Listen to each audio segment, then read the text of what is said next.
السلام علیکم ورحمۃ اللہ وبرکاتہ۔ محترم ناظرین اور سامعین، ختم نبوت لائیو مناظرہ پروگرام لے کر آپ کے سامنے حاضر ہیں۔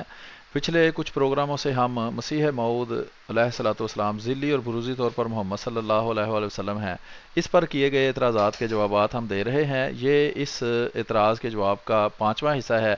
آج بھی ہم آپ کے سامنے اس اعتراض کا جواب پیش کریں گے، اور ہمارے ساتھ حسب معمول موجود ہیں احمد بٹ صاحب۔ آئیے احمد بٹ صاحب کی طرف چلتے ہیں۔ السلام علیکم ورحمۃ اللہ وبرکاتہ۔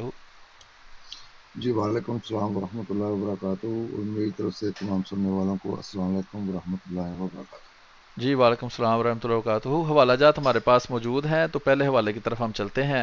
یہ حوالہ ہے، کتاب کا نام ہے فتاوی ختم نبوت، اس کتاب کا یہ حوالہ ہے، اور اس میں ہم جلد نمبر 2 ہے اس کی، اور یہ صفحہ نمبر 315 ہے اس کا۔ تو اس میں ہم دیکھتے ہیں، لکھا ہے نہم نواں بروز، ہمارے نزدیک بروز عقائد اسلام میں کہیں تسلیم نہیں کیا گیا، ہم اس کو تناسخ کے مساوی سمجھتے ہیں۔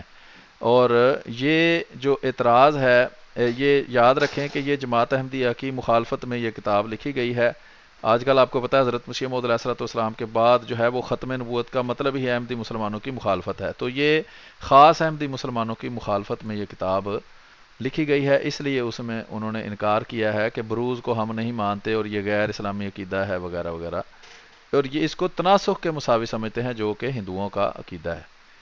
جی جی محترم، جیسا کہ ہم نے پہلے بھی بتایا تھا کہ یہ جب جماعت احمدیہ کی دشمنی میں آتے ہیں تو پھر اپنے ہی بزرگوں پہ یہ فتوے جو ہیں وہ لگانے سے بھی گریز نہیں کرتے، جیسا کہ ہم نے پچھلے 4 پروگراموں میں جو ذیل پہ ہم نے کیے ہیں، اور اس ذیل کو بھی انہوں نے وہی تناسخ اور حلول والا عقیدہ جو ہے وہ قرار دیا ہے، حالانکہ ہم نے ان کی اپنی کتابوں سے اور ان کے بزرگان کی کتابوں سے یہ ثابت کیا ہے کہ یہ اصطلاح جو ہے یہ خود ان کے بزرگوں نے بھی استعمال کی ہے۔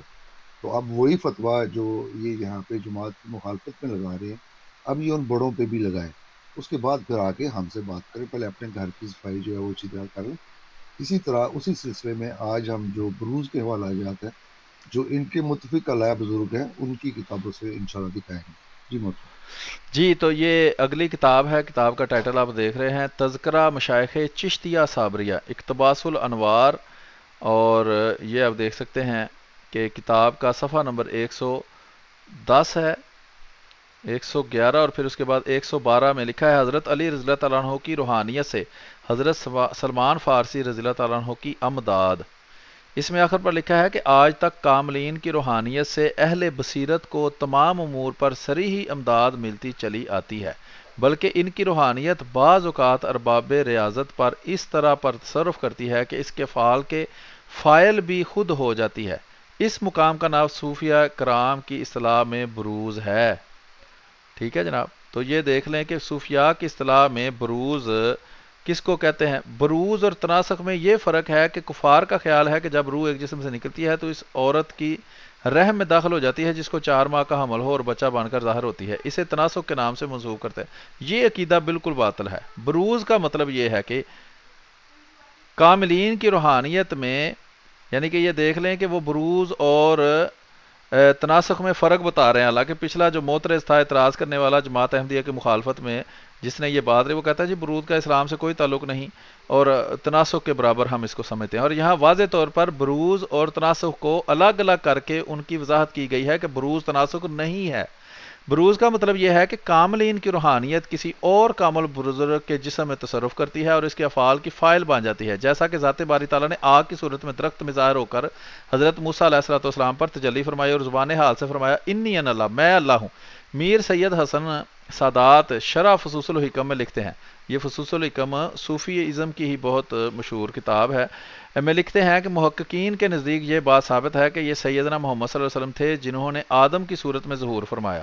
ٹھیک ہے جناب، وہ دیکھ لیں کہ وہ کہتے ہیں کہ اصل میں آدم حضرت محمد صلی اللہ علیہ وسلم ہی تھے اور آخر خاتم کی صورت میں ظاہر ہوں گے۔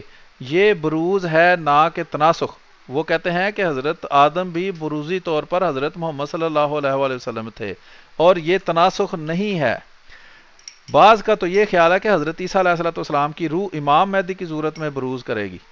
یہ لیں جناب، تو اب ہم سے پوچھتے ہیں جی وہ امام مہدی اور عیسیٰ ایک کیسے ہو جائیں گے؟ تو یہ صاف نظر آ رہا ہے کہ بعض کا یہ خیال ہے کہ حضرت عیسیٰ علیہ السلام کی روح امام مہدی کی صورت میں بروز کرے گی. یہ بروز کا مطلب یہ بارازہ سے نکلا، اس کا مطلب ہے ظاہر ہونا. ٹھیک ہے جی. تو یہ اگر فکرے کو ایسے پڑھیں کہ حضرت عیسیٰ علیہ السلام کی روح امام مہدی کی صورت میں ظاہر ہوگی، تو یہی بالکل اس کا ترجمہ بنتا ہے، اور بروز کوئی چیز نہیں. اور نزول کا مطلب یہی بروز ہے، جیسا کہ اس حدیث سے ظاہر ہے، لل مہدی الا عیسیٰ. یہ جناب بعض لوگوں نے شاید شک کرنا ہے کہ احمدیوں کی کتاب ہے، تو یہ ذرا وضاحت کر دیں کہ یہ کن کی کتاب ہے، کس نے لکھی ہے؟ جی محترم، یہ شیخ اکرم صابری ہیں اور یہ صوفیاء کے سلسلے میں ان کا ایک مقام ہے. دونوں ہی جو بریلوی ہیں اور جو بندی ہیں، دونوں ہی ان کو بزرگ مانتے ہیں. آگے انہوں نے اپنا جو ان کا ایک مخصوص عقیدہ ہے اس کی وجہ سے انہوں نے کہا ہے کہ یہ بات جو ہے وہ غیر معتبر، یعنی کہ لل مہدی الا عیسیٰ، یہ ایک علیحدہ سے بحث ہے. یہ ہم علیحدہ سے اس کا جب مضمون شروع کریں گے تو انشاءاللہ وہاں پہ ثابت کریں گے کہ اس حدیث کا صحیح مطلب کیا ہے. بہرحال یہاں پہ انہوں نے آخر پہ، کیونکہ ان کا یہ عقیدہ تھا کہ حضرت عیسیٰ اور ہوں گے اور مہدی اور ہوں گے، اس وجہ سے انہوں نے اس کو غیر معتبر کہا ہے. لیکن جیسا کہ میں نے بتایا کہ اس کی علیحدہ سے تفسیر ہے، وہ وہاں پہ بیان کریں گے. یہاں پہ بیان جو کرنا مقصود تھا وہ یہی تھا کہ یہ بروز کا عقیدہ جو ہے یہ صوفیہ نہ صرف استعمال کرتے ہیں بلکہ انہوں نے بارہا بے شمار جگہوں پہ اس کو کا ذکر بھی کیا ہے، جیسا کہ ہم اگلے حوالوں میں ہم دکھائیں گے. جی تو چلتے ہیں. جی یہاں ٹھیک. پہ انہوں نے جیسا کہ واضح طور پہ کہا ہے، اسی طرح دیگر جو ہے علماء انہوں نے بھی کہا ہے کہ اصل میں جیسا کہ مولانا قاسم نانوتوی کا ہم بار بار حوالہ دیتے ہیں، انہوں نے بھی یہی کہا ہے کہ وہ سارے کے سارے آن حضرت صلی اللہ علیہ وسلم کے ہی ذیل ہیں. اسی طرح وہ کہتے ہیں کہ جو کچھ انبیاء کو ملا ہے بلکہ ان کی نبوتیں بھی وہ آن حضرت صلی اللہ علیہ وسلم کی وجہ سے ہی ہیں. تو یہی اصل میں وہ بروز ہے کہ وہ اس پہ اپنا جو روحانی اثر ہے وہ ڈالا جاتا ہے. اسی کو بروز کہتے ہیں، نہ کہ یہ کہ وہ روح جو ہے اس میں آ جاتی ہے، جس کی وضاحت انہوں نے تناسخ کی کر کے بتا دی.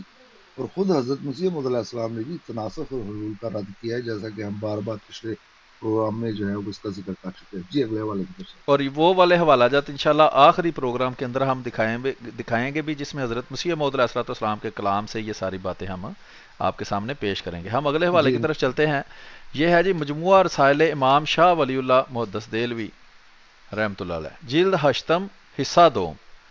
یہ جناب تحقیق و تعلیق ہے جی عطاء الرحمان قاسمی صاحب کی، اور رسائل امام شاہ ولی اللہ یہ جو ہے نام ہے اس کا. التفہمات الہیہ جلد دوم، تصنیف ہے شاہ ولی اللہ محدث دہلوی کی، اور صفحہ نمبر ہے 113. پھر 114 پہ وہ لکھتے ہیں کہ اور جان لو کہ جس کے کمال نے روح اعظم سے ترقی کر لی، اس کے کمون و حجاب اور بروز و ظہور ہوتے ہیں. یہ دیکھیں دونوں لفظ اکٹھے استعمال ہوئے ہیں، کیونکہ بروز کہتے ہی ظہور کو ہیں، ظاہر ہونے کو ہی بروز کہتے ہیں. اور کسی ایک ہستی کے اندر کسی دوسری ہستی کی صفات کا ظاہر ہونا، اسی کو بروز کہتے ہیں، جبکہ اس کے برعکس نہیں ہوتا. اور روح اعظم سے میری مراد ہر صورت انسانی، حیوانی، نباتاتی یا معدنی کا اجمالی فیض ہے، کہ یہ اس اجمالی فیض کی شرح اور تفصیل ہے. اور کمون و بروز کی دو قسمیں ہیں، حقیقی اور مجازی. یہ دیکھ لیں یہاں بھی بروز کا لفظ جو ہے وہ استعمال ہوا ہے، اور یہی دکھانا مقصود ہے کہ صوفیاء جو ہیں وہ اپنے کلام میں ان بروز اور اس طرح کے الفاظ جو ہیں اس کو استعمال کرتے رہتے ہیں. آگے. جی محترم، جیسا کہ انہوں نے یہاں پہ کہا ہے کہ اس کی دو قسمیں انہوں نے بیان کر دی ہیں، ایک حقیقی اور ایک جو ہے وہ دوسری مجازی. مستقل جو ہے مجازی جو ہے. یہ بہرحال ان کی لمبی تفسیر ہے. یہ جو بروز والا مسئلہ ہے یا ذیل والا ہے، اس کی مختلف بزرگوں نے مختلف الفاظ میں اس کی تشریح کرنے کی کوشش کی ہے، سمجھانے کی کوشش کی ہے. کیونکہ جیسا کہ وہ بار بار ذہن میں یہ خیال آتا ہے کہ یہ تو پھر ہندوؤں والا عقیدہ ہے، تو وہ اس کا پھر فرق بھی بیان کرتے ہیں کہ یہ فرق ہے. یہ میں پھر بتا دوں کہ وہ یہ نہیں کہتے کہ وہ روح جو ہے پہلے انسان کی دوسرے انسان میں آ گئی ہے، بلکہ وہ اپنا اثر ڈالتی ہے. جیسا کہ اس کی ایک اور مثال بھی دیتے ہیں کہ لوہا جب آگ میں پڑتا ہے تو جب وہ پوری طرح آگ اس کو میں جذب ہو جاتی ہے تو وہ کہتا ہے انا نار، کہ میں اب آگ ہوں، حالانکہ وہ لوہا ہوتا ہے. تو اس کی یہ بھی مثالیں دیتی ہے.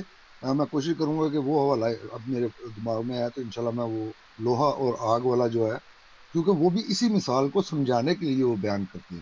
وہ کہتے ہیں کہ حقیقت میں وہ لوہا ہی رہتا ہے، لیکن آگ اس پہ اس قدر اثر کرتی ہے کہ گویا کہ وہ آگ ہو جاتا ہے، اور پھر اس وقت وہ دعویٰ کرتا ہے کہ انا نار، کہ میں بھی آگ ہوں.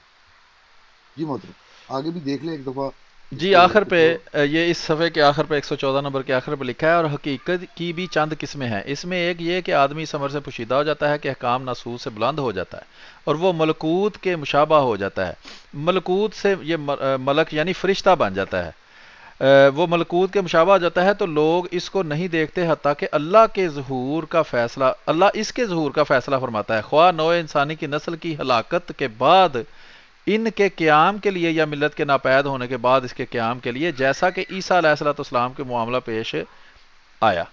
ٹھیک ہے جی، وہ کہتے ہیں کہ یا حقیقت اجمالیہ الہیہ کا ظہور جو آدمی کی حقیقت سے مخلوط ہے، وہ کبھی ایک خاص ملت کا منتظم ہوتا ہے اور کبھی آدمی کی حقیقت سے اس کی آل یا متوسلین سے مخلوط ہوتا ہے، جیسا کہ ہمارے نبی صلی اللہ علیہ وسلم کے ساتھ ظہور مہدی کی طرف نسبت سے ہے کہ جب نصرانیوں نے ملت اسلامی پر سرکشی کی تو اللہ کی حکمت یہ ہوئی کہ نبی امی صلی اللہ علیہ وسلم کی آل سے ایک ایسے شخص کو ظاہر کرے جو ان کی سرکشی کا اور کلا کما کرے، اور ان میں سے ایک یہ ہے کہ فرد دنیاوی زندگی سے علیحدہ ہو جائے گا، پھر ہر روح کی سختی سے جان دے دے گا، پھر جنت میں داخل ہو جائے گا، پھر حضیرہ القدس کی طرف خالص ہو جائے گا اور کلمہ الہیہ باقی رہ جائے گا، زمین پر اللہ کے جود و سخا کی بارش ہوگی، پھر کلمہ الہیہ اس سے جدا ہو کر صاف حالت میں ملے گا تو اس کی جود و سخا نوع انسانی کی طرف منتقل ہوگی، یہ کمون و بروز کی سب سے مکمل درجہ ہے۔ تو یہ وہ بروز کی ہی وضاحت کر رہے ہیں، کمون و بروز کی رہے ہیں جس طرح ان کو اس بات کی سمجھ آئی ہے یا جس طرح وہ یہ سمجھتے ہیں۔ آگے صفحہ نمبر 116 ہے، لکھا ہے کہ وہ دجال نہیں فرعون ہیں، تو اے طالب اس امر سے ہوشیار ہو کہ تمہیں دجال اور فرعون اللہ کے راستے اور ملت حنیفہ سے گمراہ نہ کر دیں۔ آگے میں دیکھتا ہوں کوئی حوالہ ہو تو ٹھیک ہے جی، صفحہ نمبر ہاں جی 120 تک میں نے دیکھا ہے۔ ہاں جی، اس کی بھی وہ تفصیل یہ ساری، کیونکہ میں نے یہ سارے صفحے لگا دیے ہیں کہ وہ پورا اس کو مضمون کو اپنی طرف سے کھول کے بیان کر رہے ہیں، حالانکہ جو انہوں نے بیان کیا وہ بھی اس قدر مشکل ہے کہ ہر بندے کو سمجھ نہیں آتا۔ بنیادی مقصد یہی ہے کہ یہ اصطلاح جو ہے بروز کی، یہ بزرگوں نے استعمال کی ہے۔ اب یہ جو جن کا ہم حوالہ دکھا رہے ہیں، اگر ان کو جرت ہے تو کہیں کہ انہوں نے یہ اسلامی اصطلاحات بیان نہیں کی، بلکہ انہوں نے بھی وہ ہندوؤں والا عقیدہ جو ہے وہ بیان کیا ہے۔ اور جیسا کہ میں بار بار پہلے بھی کہہ چکا ہوں کہ دیوبندی کہتے ہیں کہ وہ شاہ ولی اللہ رحمۃ اللہ علیہ جو ہیں ان کے وارث ہیں، انہی کے سلسلے کا تسلسل ہے، یہ اپنے آپ کو وہ سلسلہ شاہ ولی اللہ سے منسوب قرار دیتے ہیں۔ صحیح۔ اسی ضمن میں ایک اور حوالہ جو ہے وہ میرے ذہن میں اس وقت آیا ہے، دیوبندیوں کا یہ حوالہ ہے۔ وہ کہتے ہیں کہ کوئی مسلمان اس وقت تک مکمل مسلمان ہی نہیں ہو سکتا جب تک وہ صوفی نہ بنے۔ ہاں تو یہ صوفی اگر نہیں بنے یہ دیوبندی، ہماری مخالفت میں اب انہوں نے وہ صوفیت کی اصطلاح چھوڑ دی ہیں اور صوفیت سے انکار کیا ہے، تو یہ تو ہم مکمل مسلمان بھی نہیں اپنے فتوے سے۔ انشاءاللہ میں وہ بھی حوالہ بھیجتا ہوں، اگر آج وقت ہوا تو ہم وہ بھی دکھا دیں گے کہ یہ بات بھی میں نے اپنی طرف سے نہیں کی، بلکہ ان کے ہی بڑے ایک علامہ خالد محمود صاحب ہے، ان کی کتاب ہے اسرار الاحسان، اس سے میں نے بیان کیا، انشاءاللہ میں اس کا حوالہ بھی دوں گا۔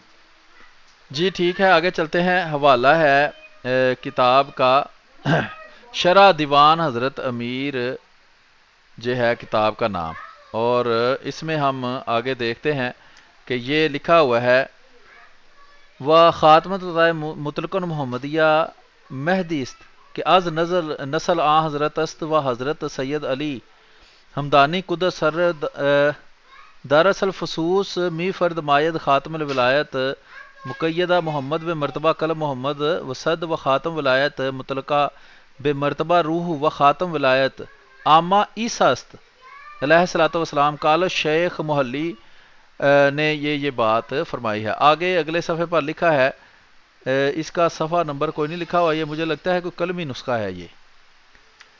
اچھا جی بالکل محترم، یہ ایک تو قلمی نسخہ ہے اور یہ شرح دیوان کا انشاءاللہ دوسرا جو حوالہ ہے وہ بھی آئے گا۔ یہ ایک ہی جو بات ہے اس کے مختلف کتابوں کے حوالے، تو میں اس لیے صرف ایک نہیں پیش کر رہا، کیونکہ یہ انشاءاللہ پروگرام جو ہے وہ جب ریکارڈ ہوں گے یا ریکارڈ پہ جائیں گے، تاکہ بھائیوں کے پاس اس کے مختلف جو ہیں وہ حوالہ جات موجود ہوں۔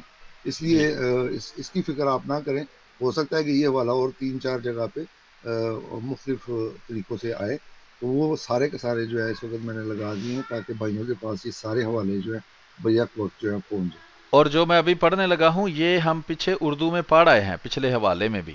کہ وہ بعض برانند کے روزہ روح عیسیٰ در مہدی بروز کنند. یہ پیچھے ہم نے پڑھا ہے کہ بعض یہ لوگ کہتے ہیں کہ مہدی میں بھی عیسیٰ کی روح جو ہے وہ بروز کرے گی.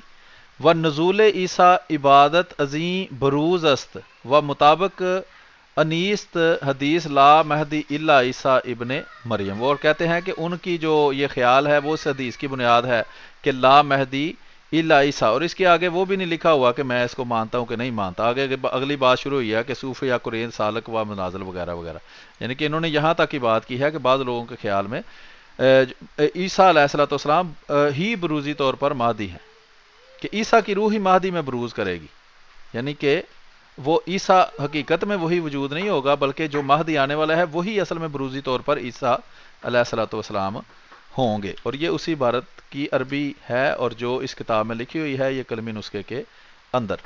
آگے ہم چلتے ہیں. آگے لکھا ہے جناب فیوز الحرمین اردو مشاہدات و معارف تصنیف حضرت شاہ ولی اللہ محدث دہلوی متوفہ 1176، یعنی زندہ جسم سمیت آسمان پر نہیں گئے، یعنی کہ وفات پا گئے. اچھا آگے ہم چلتے ہیں جی. صفحہ نمبر ہے 10واں مشاہدہ ہے، اس کے اندر لکھا ہے، صفحہ نمبر اس کا نہیں نظر آ رہا، 119 ہوگا شاید. اس طرح ملتفت ہوئے کہ میں یوں سمجھا کہ گویا آپ صلی اللہ علیہ وسلم نے اپنی چادر میں مجھے لے لیا.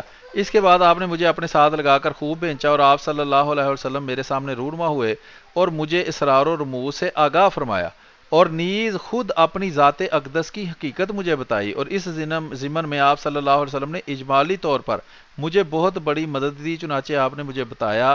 آگے چلتے ہیں جی. اس کے نیچے جو ہائی لائٹ عبارت ہے وہ پڑھتے ہیں. لکھا ہے اس سلسلے میں میں نے نبی علیہ الصلوۃ والتسلیمات کو دیکھا کہ آپ صلی اللہ علیہ وسلم اپنے جوہر روح، اپنی طبیعت، اپنی فطرت اور جبلت میں سرتا سر مظہر بن گئے ہیں اس عظیم الشان تدلہ کا جو کہ تمام بنی نو بشر پر حاوی ہے. اور میں نے دیکھا کہ اس حالت میں یہ پہچاننا مشکل ہو گیا کہ ظاہر اور مظہر، یعنی ظاہر ہونے والی چیز اور جس چیز میں اس کا اظہار ہو رہا ہے، ان دونوں میں فرق کیا ہے. ٹھیک ہے جناب. یہ ظاہر اور مظہر جو ہے یہ بھی اصل میں اصل اور ذل یا اصل اور بروز کا ہی کہانی ہے. یہ ان دونوں میں فرق ہے. چنانچہ یہی وہ تدلہ ہے جسے صوفیہ نے حقیقت محمدیہ کا نام دیا اور اس کو وہ قطب الاقطاب اور نبی الانبیاء کا بھی نام دیتے ہیں. ٹھیک ہے. غرضی کہ یہ حقیقت محمدیہ عبارت ہے اللہ تعالیٰ کی اس تدلہ کے مظہر بشری میں ظہور سے. یعنی یہ دیکھ لیں کہ دوسرے لفظوں میں اللہ تعالیٰ نے جو انسانی شکل میں ظہور فرمایا ہے اس کا نام حقیقت محمدیہ ہے. چنانچہ جب کبھی عالم مثال میں اس تدلہ کی حقیقت متمثل ہوتی ہے تاکہ وہ عالم مثال سے بنی نوع انسان کے لیے عالم اجسام میں ظاہر ہو، تو حقیقت محمدیہ کے اس بروز کو کتب یا نبی کا نام دیا جاتا ہے. کہ وہ کہتے ہیں کہ حقیقت اصل میں ایک ہی ہے اور وہ حقیقت محمدیہ ہے. اس کے علاوہ جتنے بھی ولی اور نبی پیدا ہوتے ہیں وہ سب اس اصل کے ذل ہوتے ہیں یا اس اصل کے بروز ہوتے ہیں. ٹھیک ہے جناب. تو یہی یہاں وضاحت وہ کر رہے ہیں. اس کے آگے وہ فرماتے ہیں صفحہ نمبر 121 پر کہ اللہ تعالیٰ کی طرف سے جب کوئی شخص لوگوں کی ہدایت کے لیے مبعوث ہوتا ہے تو حقیقت محمدیہ کا اس شخص کی ذات کے ساتھ اتصال ہو جاتا ہے، اور جب وہ اس زندگی میں اپنے فرض پورا کر لیتا ہے اور لوگوں سے منہ موڑ کر دنیا سے اپنے رب رحمت کی طرف لوٹتا ہے تو یہ حقیقت محمدیہ اس کی ذات سے الگ ہو جاتی ہے.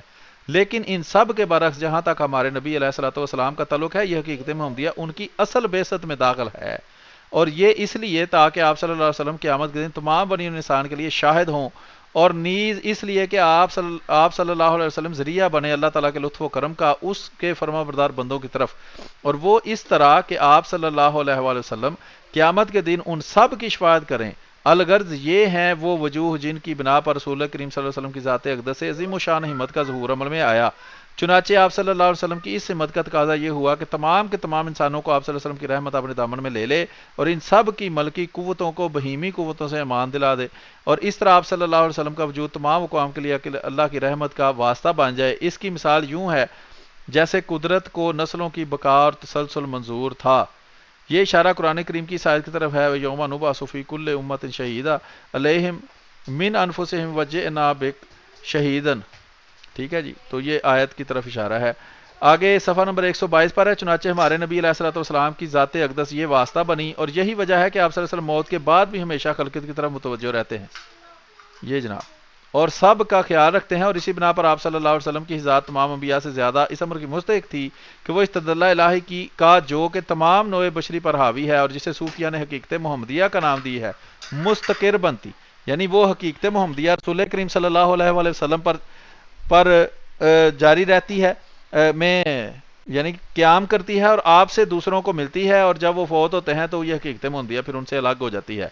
اور اس تجلی الہی کی مثالی شکل جو عالم مثال میں قائم ہے آپ صلی اللہ علیہ وسلم کی ذات سے اس طرح متصل ہوتی ہے کہ ظاہر اور مظہر میں فرق کرنا مشکل ہو جاتا ہے، گویا کہ ظاہر ہی عین مظہر ہے، یعنی کہ وہ اس طرح وہ دوسرے میں سرایت کرتی ہے کہ وہ ایک دوسرے کا عین بن جاتے ہیں، یعنی جو آتا ہے وہ اس میں بھی عین حقیقت محمدیہ موجود ہوتی ہے، اور دونوں اس طرح مل جاتے ہیں کہ ان کو کسی طرح جدا نہ کیا جا سکے۔ چنانچہ اس مشہور شعر کے ایک معنی یہی ہیں کہ پہلوں کے سورج کبھی غروب ہو گئے لیکن ہمارا سورج ایسا ہے کہ وہ ہمیشہ افق عظمت پر تاباں رہے گا اور کبھی نہیں ڈوبے گا۔ الغرض ایک حقیقت منٹ محمدیہ کے ساتھ جی ایک منٹ چلے، میں یہ آگے جانے سے پہلے وہ پیچھے دو تین جو باتیں وہ اکٹھی ہو گئی ہیں، میں ہاں تھوڑی جی سی ان کی ہلکی سی وضاحت جی کر جی دوں۔ یہ جو پیچھے انہوں نے صفحہ نمبر جو ہے 120 پہ قطب الاقطاب والا اور نبی الانبیاء کا نام دیا ہے اس جی جی حقیقت محمدیہ کو، جو کہ ظاہر ہوتی ہے جی اور جو اس کا مظہر بنتا ہے، اس کو قطب الاقطاب کہتے ہیں۔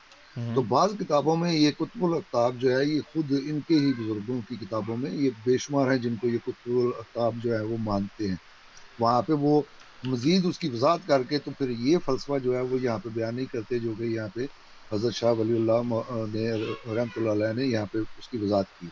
اسی طرح یہ جو اب آپ نے لاسٹ پہ پڑھا ہے کہ وہ جو ذات ہے وہ اس طرح اس کے ساتھ شامل حال ہوتی ہے، وہ اس کی روحانیت جو ہے وہ اس طرح اس کے شامل حال ہوتی ہے کہ یہ فرق کرنا مشکل ہو جاتا ہے کہ ظاہر کون ہے اور مظہر کون ہے، ہاں یعنی کہ وہ ہو بہو ان معنوں میں وہ کہہ سکتے ہیں، جس کی مزید وضاحت انہوں نے یہ کی کہ پہلوں کے سورج جو ہیں وہ کبھی غروبی اور ہمارا سورج، یہ ہمارا میں اس نے ظاہر اور مظہر دونوں کو شامل کر کے کہا ہے، جیسا کہ ہاں حضرت مسیح موعود علیہ السلام نے بھی کہا ہے کہ جس نے میرے اور محمد صلی اللہ علیہ وسلم کے درمیان فرق کیا یہ اسی کی طرف اشارہ کیا، گویا کہ اس نے مجھے سمجھا ہی نہیں یا میرے دعوے کو ہی نہیں سمجھا کہ کن معنوں میں یہ دعویٰ کر رہا ہوں کہ میں ذکی طور پہ محمد صلی اللہ علیہ وسلم ہوں، کیونکہ جیسا کہ وہ یہاں پہ بھی بیان کر رہے ہیں کہ ظاہر اور مظہر میں فرق کرنا مشکل ہو جاتا ہے، گویا کہ ظاہر ہی عین مظہر ہے اور دونوں اس طرح مل جاتے ہیں کہ ان کو کسی طرح جدا نہیں کیا جا سکتا۔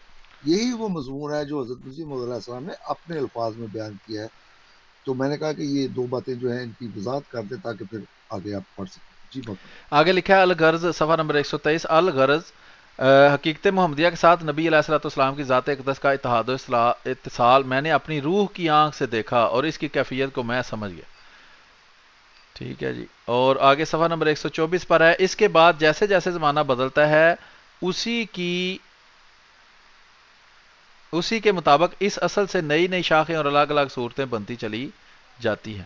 صفحہ نمبر آگے ہے 127، اس پر لکھا ہے چنانچہ اس مجلس میں نبی علیہ الصلوۃ والسلام نے مجھے اپنی اجمالی مدد سے سرفراز فرمایا، اور یہ اجمالی مدد عبارت تھی مقام مجددیت سے، وسایت اور قطبیت ارشادیہ سے، یعنی آپ نے مجھے ان مناسب سے نوازا۔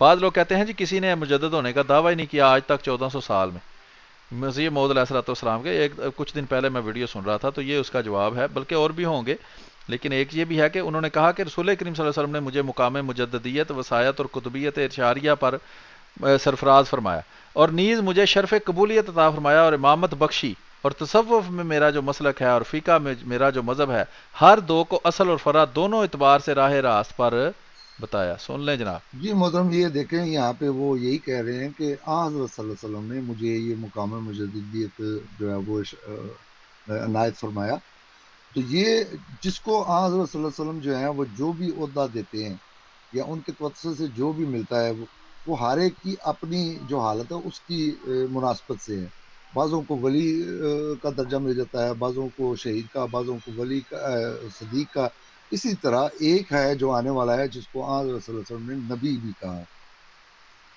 یہ ہے وہ فلسفہ جو یہاں پہ وہ بیان کیا جا رہا ہے کہ جو بھی انعامات ملتے ہیں، اب جس کی جتنی استطاعت تھی اس کو اس حساب سے وہ درجہ جو ہے وہ ملا ہے، اور وہ اس کا کلیم جیسا کہ آپ نے بھی کہا ہے کہ مجدد ہونے کا یہ کہتے ہیں کہ دعویٰ نہیں کیا جاتا، انشاءاللہ میں اس کے بھی حوالے جب موقع محل آئے گا یا وقت اللہ تعالیٰ نے یہ توفیق دی تو انشاءاللہ میں وہ بھی بیان کروں گا کہ مجدد ہونے کے لوگوں نے بھی دعوے کیے ہیں یہ جھوٹ بولتے ہیں، جیسا کہ میں بار بار کہہ رہا ہوں کہ یہ جماعت احمدیہ کی مخالفت میں آ کے اب انہوں نے وہ سارے عقیدے جو اپنے ان کے بزرگوں کے تھے ان سے ان کی مخالفت جو ہے وہ شروع کر لی ہے، اور اسی لیے میں کہتا ہوں کہ جب یہ غیظ و غضب میں جماعت احمدیہ کے خلاف بولتے ہیں تو اصل میں یہ اپنا ہی رد کر رہے ہوتے ہیں، اور اس کی ایک دو مثالیں نہیں، اس کی بے شمار مثالیں ہیں۔ اگر آپ یا مجھے کبھی اللہ تعالیٰ نے توفیق دی تو اس پہ بھی سیریز وائز میں پروگرام کر سکتا ہوں کہ کس طرح یہ اپنا ہی رد کرتے ہیں دوسروں کی مخالفت کرنے کی وجہ سے۔ وہی الزام جو ہے جب وہ دوسروں پہ لگاتے ہیں تو یہ بھول جاتے ہیں کہ یہ الزام خود ان کے گھر پہ پڑتا ہے۔ اس کی میں نے ایک مثال دی تھی کہ رضا خانی مذہب انہوں نے ایک کتاب لکھی ہے اور اس پہ ان کے علماء کی تصدیقات بھی موجود ہیں۔ اس پہ میں نے یہ تبصرہ کیا تھا، مجھے یہ نہیں سمجھ آئی کہ اس نے بریلویوں کے خلاف لکھی ہے کہ خود اپنے خلاف لکھی ہے۔ تو یہ ایک ہلکا سا اشارہ میں دے رہا ہوں، اس طرح کی بے شمار مثالیں ہیں۔ اگر ان کی دوسری کتب کا آپ مطالعہ کریں تو یہ دشمنی میں آ کے اپنے ہی جو متفق علیہ عقائد جو ہوتے ہیں ان کا بھی رد کر دیتے ہیں، جیسا کہ انور شاہ کشمیری نے قاسم ننوتوی میں کفر کا فتویٰ تک لگا دیا کہ یہ جو اس نے اصطلاح ایجاد کی ہے ذات و بالعرض والی، کہتا ہے یہ فلاسفہ کا عقیدہ، اسلاموں کا مسلمانوں کا عقیدہ ہی نہیں۔ حالانکہ ختم وہ جو تحذیر و ناس ہے وہ بیس ہی اسی پہ ذات اور بالعرض کے فلسفے پہ۔ پوری کتاب پڑھے، کتنی دفعہ انہوں نے یہ الفاظ جو ہیں وہ ادا کیے، لیکن انور شاہ کشمیری نے کیونکہ جماعت کا رد کرنا تھا تو اس نے اس میں پھر آ کے تو اپنے جو بانی دارالعلوم دیوبند ہے مولانا قاسم نانوتوی رحمۃ اللہ علیہ ان کا بھی رد جو ہے وہ کر دیا۔ تو یہ دیکھیں کہ یہ وہ اپنی وہ جیسا کہ کتاب کا نام ہے، یہ حضرت صلی اللہ علیہ وسلم سے ہی وہ سارا علم لے کے تو وہ اس کو یہاں پہ بیان کر رہے ہیں، اسی لیے انہوں نے اس کا نام ہی فیوز الحرمین رکھا ہے کتاب کا نام۔ تو یہ اگر دوست کتاب ساری پڑھیں گے تو ان کو سمجھ آ جائے گی کہ یہاں پہ وہ فلسفہ کیا بیان کر رہے ہیں اور کس سے لے کے وہ یہ فلسفہ بیان کر رہے ہیں۔ جی محترم آگے دیکھتے ہیں کہ کیا لکھتے ہیں۔ صفحہ نمبر 128 ہے، اس پر لکھا ہے کہ اس کے بعد میں نے ارادہ کیا کہ آپ صلی اللہ علیہ وسلم سے مبادی وجود کے مسائل، جود کے مراتب اور فنا و بقا کے مقامات کے بارے میں سوال کروں، لیکن اس وقت میں نے دیکھا کہ نبی علیہ الصلوۃ والسلام اللہ تعالیٰ کی اس تدلہ کی طرف پوری طرح متوجہ ہیں جس تدلہ کا ذکر اوپر ہو چکا ہے۔ آگے ہے جی اس کے بعد لیکن اس کو ہو چکا ہے۔ چنانچہ جب کبھی میں آپ صلی اللہ علیہ وسلم سے ان مسائل کے متعلق پوچھنے کا ارادہ کرتا تو میں خود بھی تدلہ مذکور کی طرف آپ صلی اللہ علیہ وسلم کی توجہ کی اس کیفیت میں کھو جاتا اور یہ چیز آپ سے سوال کرنے سے مانے ہوتی۔ اس زبان میں آپ صلی اللہ علیہ وسلم نے مجھ کو فرمایا کہ میں آپ کے سامنے بیٹھوں اور اپنے رب سے ان مسائل کے بارے میں اپنی اس زبان میں سوال کروں جو زبان کی ملائے اعلیٰ کے مقابل میں ہوتی ہے۔ یہ صفحہ نمبر 129 ہے، اوپر حاشیہ کے اوپر بھی یہ میں پڑھ دوں لکھا ہے، اور صوفیہ نے اسی عالم کو حقیقت محمدیہ کا نام دیا ہے۔ آگے ہے جی جی جی جی سلیم اس پہ وہ اٹیچمنٹ لگ جائے گی، وہ تقریباً وہ اپنا وہ جو فلسفہ ہے وہ بیان کر رہے ہیں۔ اٹیچمنٹ میں بھائی جنہوں نے پڑھنا ہوگا وہ پڑھ لیں گے، اگر کسی کا دل کرے تو یہ پوری کتاب جو ہے وہ پڑھ لیں، اس میں یہ دیکھ لیں۔ آگے وہ کہتے ہیں کہ چنانچہ اسی بنا پر رسول اللہ صلی اللہ علیہ وسلم کا نسمہ مبارک تضلع اعلیٰ کا محل اور ظرف بنا، یعنی کہ وہ جو کچھ بھی ہے وہ وہاں سے ہی کہتے ہیں کہ وہ حاصل کیا جاتا ہے ان کی وساطت سے۔ جیسا کہ میں بار بار کہہ چکا ہوں کہ اب ہمارا جماعت احمدیہ کا یہ عقیدہ ہے کہ اب جو بھی اللہ تعالیٰ کے وہ جو انعامات ہیں، جو 4 انعامات ہیں، وہ اسی کو ملیں گے جو اس امت محمدیہ میں ہوگا۔ صلی جو اللہ آپ صلی اللہ علیہ وسلم کا امتی ہوگا اسی کو یہ انعام ملیں گے، اس امت سے باہر اب وہ کسی کو انعام جو ہے وہ نہیں ملیں گے، یہ مشروط ہے۔ اور اس کا حوالہ ہم قرآن کی وہ آیت سے دیتے ہیں کہ کیوں یہ مشروط ہے۔ پہلے انبیاء کی پیروی سے کون کون سے انعامات ملتے تھے، اور آپ صلی اللہ علیہ وسلم کی پیروی سے اللہ تعالیٰ نے یہ جو 4 انعامات دیے ہیں، اس کے لیے وہ شرط یہی ہے کہ پہلے وہ شخص جو ہے وہ آپ کا امتی ہو، اس کے بعد اس کو اس کے حسب حال، اس کی مناسبت سے یا وقت اور حالات کی مناسبت سے اس کو ان انعامات میں سے حصہ دیا جائے گا، اور وہ اپنے آپ کو وہ کہتا ہے۔ جیسا کہ صدیق کو ہم صدیق کہتے ہیں، ولی کو ہم ولی کہتے ہیں، شہید کو ہم شہید کہتے ہیں، یہ نہیں کہتے کہ وہ پہلے والے ولیوں کے ساتھ ہوں گے یا وہ پہلے والے صدیقوں کے ساتھ ہوں گے۔ اس امت میں کوئی ولی نہیں ہوا، اس امت میں کوئی صدیق نہیں ہوا، اس امت میں کوئی شہید نہیں ہوا، بلکہ وہ پہلوں کے ساتھ ہوں گے، یہ نہیں ہم کہتے، بلکہ ہم اس امت میں مانتے ہیں۔ تو یہ تمام انعامات جو ہیں وہ اسی امت میں ہیں، لیکن شرط یہی ہے کہ پہلے وہ امتی ہو، پھر اس کو یہ ان انعامات میں سے حسب حال اس کے وہ حصہ دیا جائے گا۔ اگلے والے کی طرف چلتے ہیں۔ اگلا حوالہ ہے جی آثار الاحسان فی سیر السلوک والعرفان، جلد اول۔ یہ لکھنے والے ہیں ڈاکٹر علامہ خالد محمود